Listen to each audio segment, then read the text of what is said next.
friends. This is another episode of the Empire of Lies program, in which we discuss manipulation and disinformation in the Russian media. War as a way to lead Europe to disintegration. Soloviev continues to insist that Europe is preparing for a big war, which means Moscow has the right to get ahead. Europeans are being told the opposite.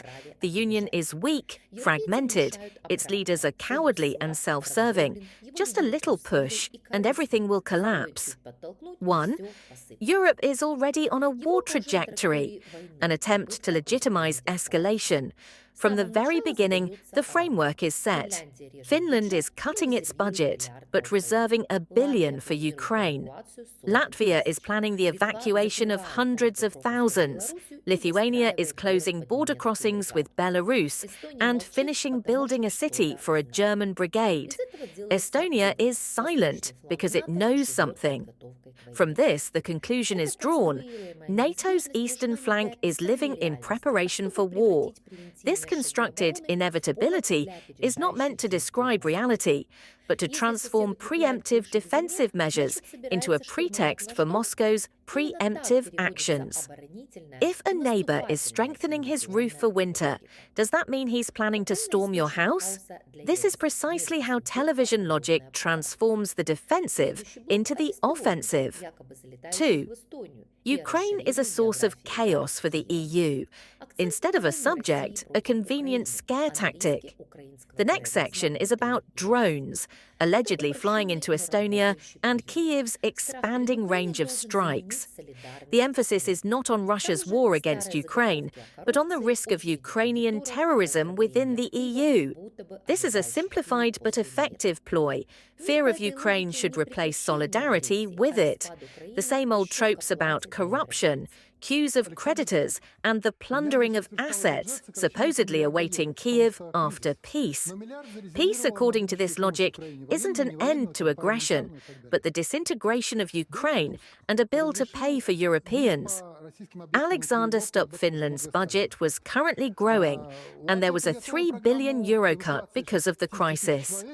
But $1 billion was reserved for future aid to Ukraine. Military, non-military, paramilitary, and so on. Donald Tusk authorized attacks on Russian targets inside Europe. Much has already been said about this. Latvia has prepared a program for the evacuation of 650,000 people. By the way, that's half the actual population living in the country. The Estonians came up with a program for the West. Before this, the Latvians fleeced them. Lithuania is finishing building an entire large city for a tank brigade from Germany. The Latvians will invest another €500 million in the joint production of public funds. 3. The Baltics as a second front, an attempt to normalize the conversation about a strike on NATO countries. The airwaves seriously discuss the Baltic states' desire to open a second front, and then mockingly, their intentions to shoot down Russian missiles and talk about jars of pickles.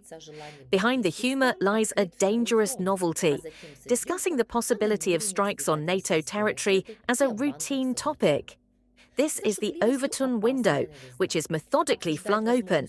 Yesterday, defense flaws. Today, they're easy to overcome. Tomorrow, a strike is inevitable. 4. Europe is a colony. The elites are fugitives, undermining trust in institutions. The systemic humiliation of European leaders is not an emotion, but a technique.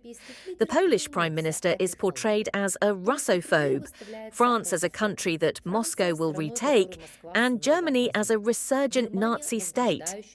Parallel to this is the thesis about ministers' second passports and their readiness to be the first to flee. The target audience is not European television viewers, but Russian audiences, who are being told that their counterparts are illegitimate and weak. This nullifies the purpose of negotiations and the normal diplomatic security structure in Europe. 5. The West will destroy Russia, which means we have the right to strike first. A mirror projection. This is blunt. The West's goal is to divide Russia. The confrontation will not end after the Second World War. This is not an analysis of someone else's intentions, but a justification for constant mobilization. If you are about to be attacked, you are allowed more. Thus, a protracted war without clear political goals is legitimized in the information space, where every internal failure is attributed to an existential threat from outside. This was the Empire of Lies program. See you soon. You.